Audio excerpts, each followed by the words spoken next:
3 weeks later, the mysterious threat hadn't materialized.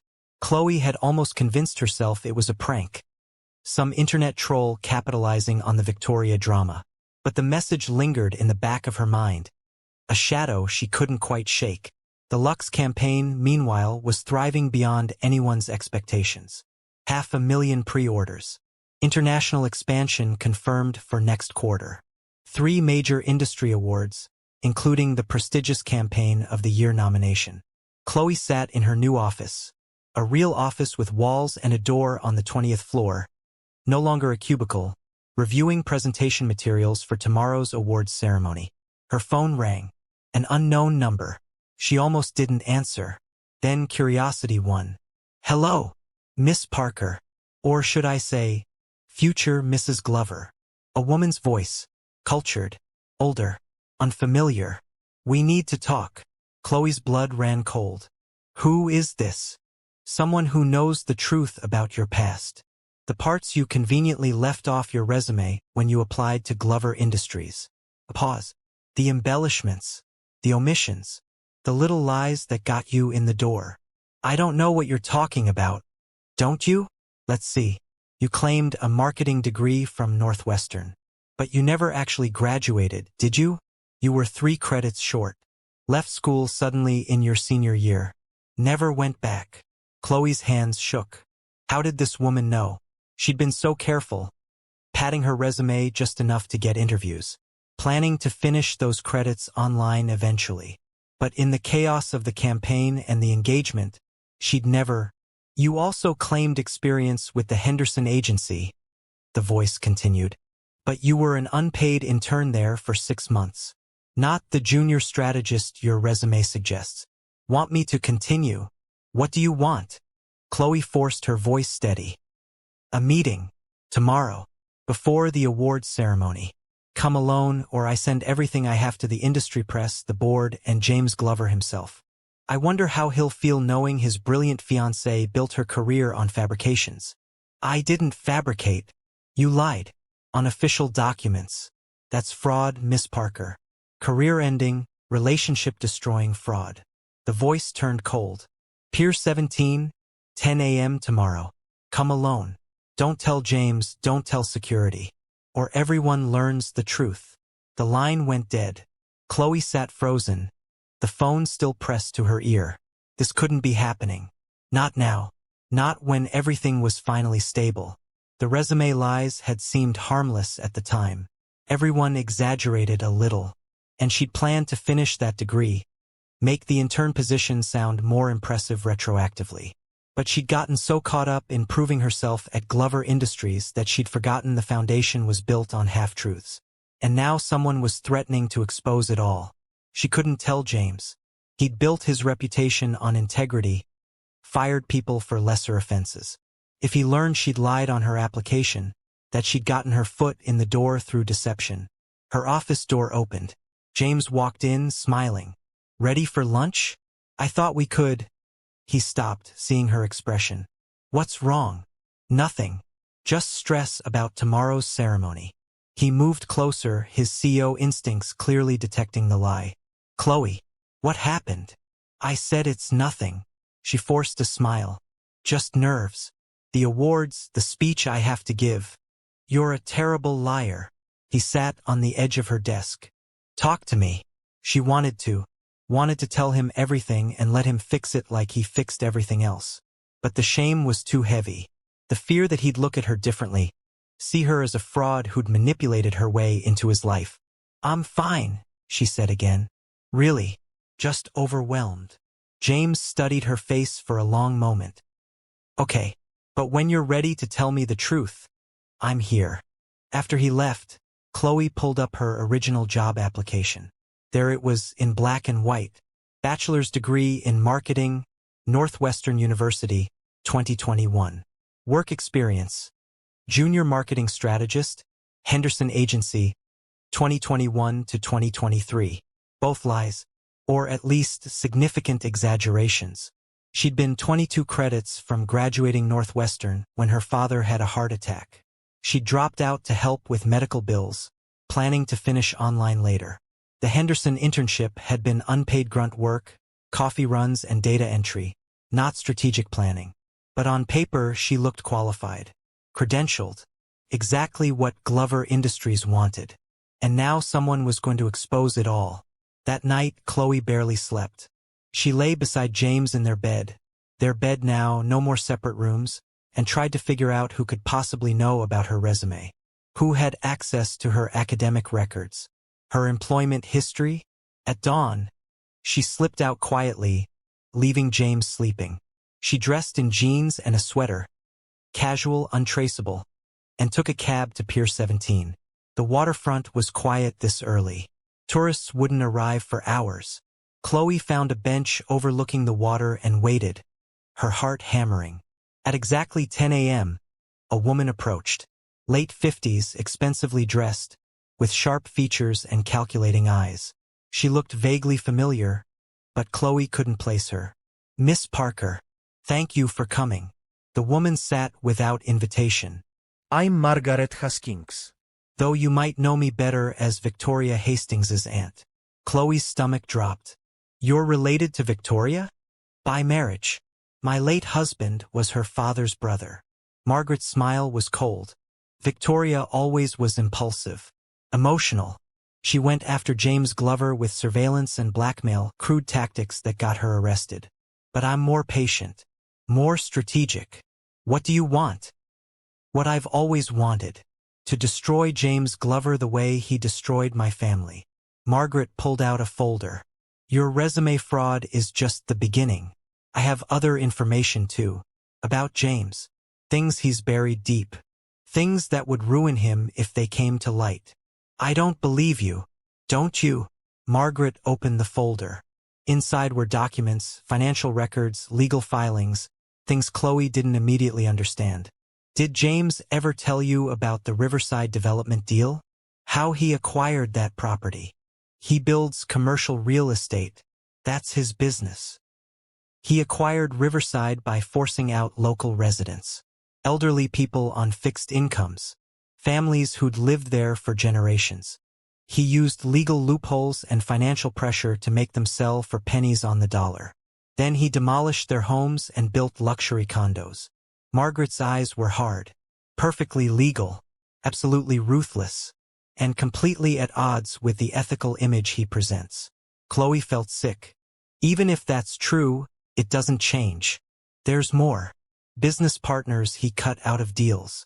Employees he silenced with NDAs after they witnessed questionable practices. A pattern of behavior that shows James Glover cares only about success, regardless of who gets hurt. Margaret leaned forward. You think you know him. You think he loves you. But you're just another asset to him. Another piece on his corporate chessboard. That's not true. Isn't it? You've been useful. Your campaign made him look innovative. Your relationship gave him a human side. But what happens when you stop being useful? When the next crisis requires sacrificing you? Margaret's smile was cruel. He'll do it without hesitation. Just like he sacrificed everyone else who trusted him. What do you want from me? Khloe demanded. You didn't bring me here just to trash James. No. I brought you here to offer a choice. Margaret pulled out another document. This is a letter of resignation. You sign it, leave Glover Industries, end the engagement publicly. You disappear quietly. In exchange, I bury your resume fraud. You get to rebuild your career elsewhere, clean slate. And if I refuse, I expose everything. Your lies, James's ruthless business practices, all of it. You both go down in flames. Margaret set a pen on the bench between them. Choose wisely, Miss Parker. Your integrity or your career. You can't have both. Khloe stared at the resignation letter. It would be so easy. Sign, walk away, start over somewhere else. Avoid the scandal, the humiliation, the inevitable moment when James learned the truth. But it would also mean giving up everything she'd fought for. The campaign, the success, the life she was building. And James. No, Khloe said quietly. Margaret's eyes narrowed. Excuse me? I said no. I'm not signing that. Khloe stood, her voice steadier than she felt. You want to expose my resume lies? Go ahead.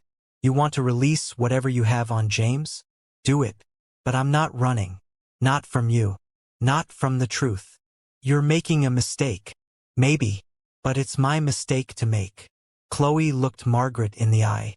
And you're wrong about James. He's ruthless, yes. Demanding. Sometimes impossible. But he's not the monster you're painting him as. And I'm not abandoning him because you threaten me. Margaret stood slowly. You have 24 hours. Tomorrow at the awards ceremony, in front of the entire industry, I release everything. Your fraud. His secrets. All of it. Last chance to change your mind. I won't. Khloe returned to the penthouse to find James in his home office, on a conference call. She waited until he finished trying to figure out how to tell him. How to admit she'd lied from the beginning. When he emerged, he took one look at her face and immediately moved to her side. What happened? Where were you? I need to tell you something, and you're going to be angry, probably disappointed. Maybe you'll fire me or end our engagement or both. She took a shaky breath. But you deserve to know the truth. His expression turned serious. Khloe, whatever it is, I lied on my resume. The words tumbled out. When I applied to Glover Industries, I said I graduated from Northwestern. I didn't. I'm 3 credits short. I said I was a junior strategist at Henderson Agency. I was an unpaid intern. I exaggerated and embellished and made myself look more qualified than I was. James was silent, his face unreadable. Someone knows, Khloe continued. Margaret Hastings, Victoria's aunt. She called yesterday, threatened to expose everything unless I resigned and left you. I met with her this morning. She gave me 24 hours to sign a resignation letter or she goes public tomorrow at the awards ceremony. And James's voice was carefully controlled. And I said no, I'm not running.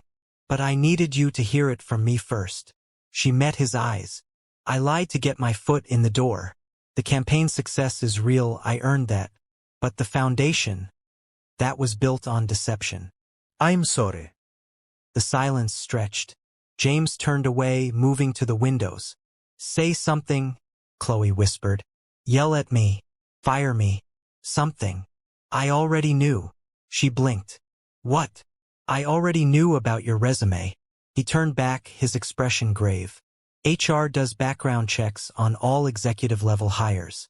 When you were promoted to campaign lead, they flagged the discrepancies. Came to me for direction. Khloe felt the world tilt. When? 3 weeks ago. Right after the board meeting. His jaw was tight. I was going to address it with you, but then the Victoria crisis escalated, and Thompson was arrested. And it seemed cruel to pile on when you were already dealing with so much. So you've known for weeks that I'm a fraud. You're not a fraud. His voice was firm. You embellished a resume. Lots of people do. And you've more than proven your capabilities since being hired. The campaign results speak for themselves. But the board, if they find out, the board won't fire you for resume padding. Especially not with the Lux campaign's success. At worst, it's a reprimand and a notation in your file. He moved closer. What I'm more concerned about is why you didn't tell me. Why you let Margaret Hastings threaten you instead of coming to me immediately. Because I was ashamed. Because I thought you'd see me differently. As someone who lied and manipulated. I see someone who was desperate to prove herself and took a shortcut. His hands settled on her shoulders. I'm not happy you lied, but I understand why. And it doesn't change how I feel about you or your professional accomplishments. Relief flooded through her, followed quickly by confusion. So what do we do about Margaret? We call her bluff. She threatens to expose your resume lies. We acknowledge them publicly first.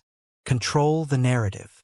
James, that could destroy my credibility. Or it could make you relatable.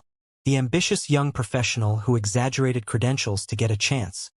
Then proved she belonged through actual talent. His eyes were calculating. We get ahead of it. Issue a statement before the awards ceremony. You admit the resume discrepancies, apologize, and point to your track record of success. Industry analysts have praised your work. Clients love the campaign. You let the results speak louder than the resume. It was brilliant. Risky, but brilliant. What about the other stuff?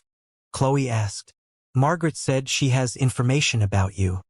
Ruthless business deals. The Riverside Development Project. James's expression darkened. She told you about Riverside? She said you forced out elderly residents and families to build luxury condos. Is it true? He was quiet for a long moment. Yes. The admission hit like a physical blow. I was 27, James continued, building my first major project. I saw an opportunity, undervalued property in a developing area. I used every legal tool available to acquire it. Some of those tools were aggressive. Residents who didn't want to sell faced eminent domain proceedings, property tax increases, zoning changes that made staying untenable. His voice was flat. I didn't break any laws, but I destroyed a community to build my empire. That's the truth Margaret wants to expose. Why didn't you tell me? Because I'm not proud of it. Because it's the part of my past I've tried to reconcile for years. He met her eyes. I've changed since then. I'm more careful about the human cost of my decisions. But I can't undo what I did. And if Margaret releases those documents, it will look like I haven't changed at all. Khloe processed this. The man she loved had done terrible things. Legal, yes, but morally questionable at best. What else? She asked quietly. What else is she going to expose? Business partners I bought out aggressively. Employees I silenced with NDAs. Most of them were standard non-competes, but a few involved misconduct allegations that were settled quietly. None of it criminal. All of it ugly. He ran a hand through his hair. I built this company through intelligence and strategy, but also through ruthlessness. I made choices that hurt people, and now those choices are coming back. So we're both imperfect, Khloe said slowly. Both made questionable decisions to succeed. Seems that way. She took his hand. Then we face it together. You said we handle everything together. This is no different. Khloe, if we go public with this, both our secrets, it could destroy your career. You've worked so hard to build something real, something I can be proud of. She squeezed his hand. I don't want success built on lies and hidden secrets. If Margaret exposes us, let her. We'll own our mistakes and move forward. James pulled her into his arms. You're sure? Terrified, but sure. They spent the rest of the day crafting their response. James's PR team and lawyers worked frantically to prepare statements. By evening, they had a plan. Tomorrow at the awards ceremony, before Margaret could release anything, they would go public. Khloe would admit to resume embellishments and address them directly. James would acknowledge his aggressive early business practices and discuss how he'd changed. It was transparent, vulnerable, completely at odds with typical corporate damage control. This could backfire spectacularly, James's lead attorney warned. Admitting wrongdoing invites lawsuits, investigations, public condemnation. Or it shows integrity, Khloe countered. We're not perfect, but we're honest about our imperfections. That night, Khloe couldn't sleep. Tomorrow would make or break everything. Her career, their engagement, the public image they'd carefully constructed. At 2 a.m., her phone buzzed. Margaret Hastings, I know what you're planning. Trying to get ahead of my revelations won't work. I have more than you think. Things that will destroy you both regardless of how honest you try to be. See you tomorrow. Khloe showed James. He read it, his expression grim. What could she possibly have that we haven't addressed? Khloe asked. I don't know, but we proceed as planned. We tell the truth and hope it's enough. The awards ceremony was at 6 p.m. By noon, Khloe was a nervous wreck. She'd practiced her speech 100 times, but the words felt inadequate. You ready? James asked, straightening his tie in the mirror. No. But let's do it anyway. They arrived at the venue, a luxury hotel ballroom filled with industry executives, journalists, and competitors. The Luxe campaign was up for 3 awards. Under normal circumstances, this would be Khloe's crowning achievement. Instead, it felt like walking to her execution. The ceremony began. Awards were presented. Khloe accepted 2 wins for the Lux campaign, Best Digital Strategy and Most Innovative Launch. Each time, she gave brief, gracious remarks, knowing the real speech was coming. Finally, the Campaign of the Year award. The biggest honor. The one that would cement her reputation. And the winner is the Lux campaign by Glover Industries. Applause erupted. Khloe walked to the stage on shaking legs. James remained seated as planned. This moment was hers. She took the microphone, the crystal award heavy in her hands. "Thank you," she began. "This recognition means everything. But before I celebrate, I need to address something publicly." The room quieted. Cameras focused on her. "When I applied to Glover Industries 8 months ago, I submitted a resume that contained embellishments," Khloe said, her voice steady despite her racing heart. "I claimed a degree I hadn't quite finished. I'm 3 credits short of graduating from Northwestern. I described an unpaid internship as a junior strategist position. I made myself look more qualified on paper than I actually was." Gasps rippled through the audience. Cameras flashed. She saw shock on faces, some sympathetic, others judgmental. "I did this because I was desperate for an opportunity, because I believed in my abilities, but new employers often won't look past credentials. So I stretched the truth. I'm not proud of it, but I won't hide from it either." She held up the award. "This campaign succeeded not because of what was on my resume. It succeeded because of the work I did after getting in the door. The research, the strategy, the execution. Every element of the Lux campaign reflects my actual abilities, not fabricated credentials." Margaret Hastings sat in the 3rd row, her expression unreadable. "I'm sharing this publicly because I believe in transparency. I made mistakes. I took shortcuts. But I also delivered results that speak for themselves. 500,000 pre-orders. Record-breaking engagement. Industry recognition." She looked directly at Margaret. "Someone threatened to expose these resume lies to destroy my career. But I'd rather own my mistakes than be controlled by them." She paused, then continued. "James Glover knew about my resume discrepancies 3 weeks ago. He could have fired me. Instead, he looked at my body of work and judged me on that. Some will say that's favoritism because of our relationship. Maybe it is. But it's also what I hope we do for everyone. Judge people on their current contributions, not just their past mistakes." The room was silent.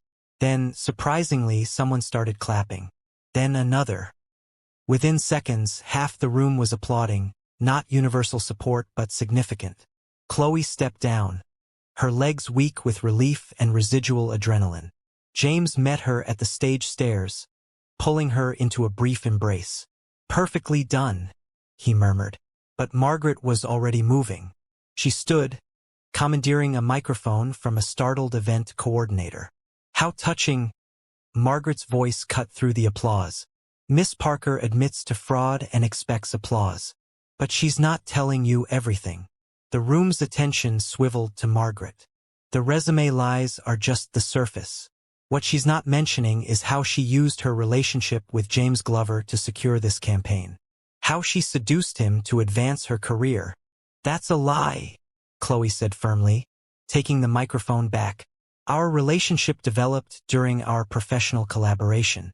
It was inappropriate timing, yes, but it wasn't calculated seduction." "Then explain these." Margaret pulled out her phone, projecting images on the screen, surveillance photos. But not from Victoria's cameras. These were different, older. The images showed Khloe outside James's building. Multiple dates.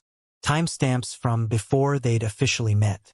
"You were stalking him," Margaret announced. "Planning your approach. Researching his patterns. This wasn't coincidence. This was strategy." Khloe's mind raced. Those photos. She had been outside Glover Industries multiple times before her job interview. But not stalking. She'd been. "I was working at a coffee shop across the street," Khloe said clearly. "For 3 months before I applied to Glover Industries. I needed a second job to pay bills. Those photos show me going to and from work. Not stalking. Margaret's expression flickered with uncertainty. Nice try, Khloe continued, anger replacing fear. You took innocent photos and created a false narrative. Just like Victoria did with the bedroom footage. You Hastings women really love manipulating context. Scattered laughter in the audience. Margaret's face hardened. Fine. What about James Glover's secrets? Should we discuss Riverside development? How he displaced 100 families to build luxury condos. Yes, James said, standing. Let's discuss it. He moved to the stage, taking the microphone. Margaret looked triumphant. The Riverside development project was my first major deal, James said. I was 27, ambitious, and ruthless. I used every legal tool available to acquire that property.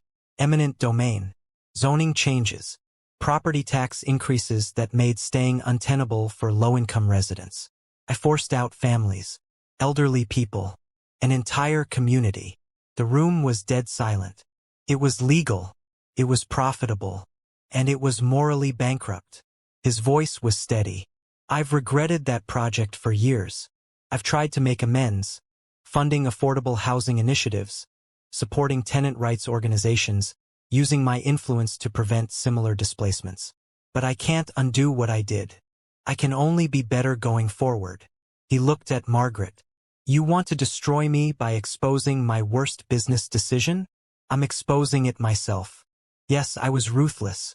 Yes, people were hurt. And yes, I've spent a decade trying to be better than I was at 27. Margaret stood, shaking with rage. This isn't over.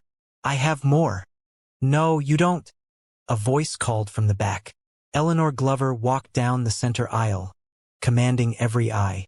Margaret Hastings, we've known each other for 30 years, Eleanor said, her voice carrying effortlessly. I know exactly what you have, because I helped compile some of those files myself when I was married to James's father. Business records, legal documents, all of it legitimate if unflattering business history. She reached the front of the room. You're angry because James fired Victoria's father 20 years ago for sexual harassment. Angry because your family was shamed when the truth came out. You've spent 2 decades waiting for revenge. But you're not exposing corruption. You're airing old grievances. Margaret's face went pale. James's early business practices were aggressive, Eleanor continued. He's acknowledged that. He's changed. What you're doing now, stalking his fiancée, manipulating photos, trying to destroy careers, that's not justice. That's obsession. Eleanor turned to address the room. My son is not perfect. Neither is Khloe Parker. They've both made mistakes, professional and personal. But they've owned those mistakes publicly. That takes more courage than hiding behind anonymous threats and doctored narratives. She looked back at Margaret. Go home. Let your family's grudge go. Or continue this crusade and watch yourself become the villain in a story where my son and Khloe are the survivors. Margaret stood trembling, her carefully planned revenge crumbling. Finally, she grabbed her belongings and rushed from the room. The event coordinator awkwardly returned to the microphone. Well, that was unexpected. Let's take a brief intermission. The room erupted in conversation. Khloe found herself surrounded. Some people offering support, others clearly skeptical. James fielded questions from journalists, his PR training keeping him composed. Eleanor pulled Khloe aside. You did well, owning your mistakes before they could be weaponized. Smart strategy. I learned from the best, Khloe said, meaning James. Actually, you have good instincts of your own. Stop selling yourself short. Eleanor's expression softened. The resume lies. Finish those 3 credits. Get the degree properly. Not because you need it to prove yourself, but because leaving things unfinished eats at you. I will. After the ceremony ended, Khloe's award somewhat overshadowed by the drama but still legitimately earned. They returned to the penthouse exhausted. That was insane, Khloe said, collapsing on the couch. We just publicly confessed our worst mistakes in front of the entire industry. And survived, James added, sitting beside her. The question is, what comes next? His phone buzzed. His head of PR. Early social media analysis is surprisingly positive, James reported after reading. People are calling us refreshingly honest and humanizing corporate leadership. Some criticism, obviously, but the overall sentiment is that we took accountability. So confessing actually worked? Apparently, he pulled her close. Though I don't recommend making a habit of public confessions. Agreed. They sat in comfortable silence, processing the day. Then Khloe spoke. I'm going to finish my degree, enroll in online classes, complete those 3 credits properly. Good. And I want you to do something too. He raised an eyebrow. What? Start a foundation for displaced communities. Partner with organizations that fight against the kind of aggressive development tactics you used at Riverside. Make the amends real, not just lip service. James considered this. That would be public. Constant reminder of my past mistakes. It would be accountability. Action, not just words. She met his eyes. We both need to do better. Be better. Not just survive our mistakes, but actively make up for them. You're right. He kissed her forehead. We'll start the foundation next month. You help me design the mission. Make sure I'm not just assuaging guilt but actually creating change. Deal. Khloe's phone rang. Her mother. Sweetheart, I just watched the live stream of the awards ceremony. Her mother said, emotion thick in her voice. I'm so proud of you. Facing those mistakes publicly. Standing up for yourself and James. You were incredible. Thanks, Mom. I was terrified. Courage isn't the absence of fear. It's acting despite it. You showed real courage today. After hanging up, Khloe felt something shift inside her. The shame that had weighed on her for weeks, about the resume lies, about not being good enough, had lifted. Not completely, but enough to breathe. She'd owned her mistakes, faced her worst fears, and survived. James, she said quietly, let's set a wedding date. For real this time. He turned to her, surprised. You're sure? I'm sure. We've been through hell together. Blackmail, conspiracies, public confessions. If we can survive all that, we can survive marriage. He smiled, genuine, unguarded. 6 months, you said originally. That would make it. 3 months from now, Khloe finished. Small ceremony. Close family and friends. Nothing public or corporate. Just us and the people who matter. Perfect. He pulled out his phone, opening the calendar. June 15th. Does that work? June 15th, she agreed. They spent the rest of the evening planning. Not a corporate event or strategic maneuver, but a real wedding. The beginning of their actual future. At midnight, as they were finally heading to bed, Khloe's phone buzzed one last time. Margaret Hastings, you won this round. But stay vigilant. The corporate world has a long memory. Your mistakes will follow you. Both of you. Khloe showed James. He read it and shrugged. Let them follow us. We'll handle whatever comes. He took her hand. Together. Together, she agreed. And for the first time since this whole chaotic journey began, Khloe believed it. They weren't perfect. Their relationship wasn't perfect. But it was real.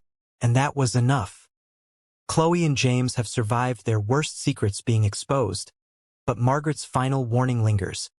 The corporate world has a long memory. Can they truly move forward and build a life together? Or will their past mistakes continue to haunt them? Subscribe to Urban Folks TV so you don't miss episode 10, where they face their biggest choice yet, love or ambition.